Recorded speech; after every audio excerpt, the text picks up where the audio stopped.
కుటుంబం ఆ ఇల్లు ఖాళీ చేసి, ఏది ప్రజెంట్ ఉన్న ఇల్లు ఖాళీ చేసి, ఎక్కడైతే ఎర్ర తొగరు దారము, ఎక్కడైతే యేసు రక్తము, ఎక్కడైతే సువార్త, ఎక్కడైతే ప్రార్థన, ఎక్కడైతే అభిషేకం, ఎక్కడైతే దేవుని సన్నిధి, ఎక్కడైతే ఆత్మతో సత్యముతో కూడిన స్తుతి ఆరాధన జరుగుతుందో ఆ ఇల్లు క్షేమంగా ఉంటది. ఆ వ్యక్తులు కూడా క్షేమంగా ఉంటారు. అప్పుడు వారు చెప్పగా వారి మనసు మారి అందరూ రహాబు వేషే ఇంటికి వచ్చారట. తద్వారా దేవుడు తన సైన్యంతో రానే వచ్చాడు.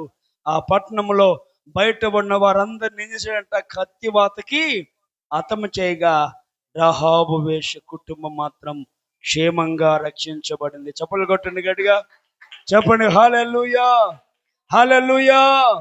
కాబట్టి దేవుని మాటకు లోబడండి, దేవుని సేవకుడు చెప్పిన మాటకు లోబడండి, దేవుని ఆత్మకు లోబడండి, యేసయ్యకు లోబడండి.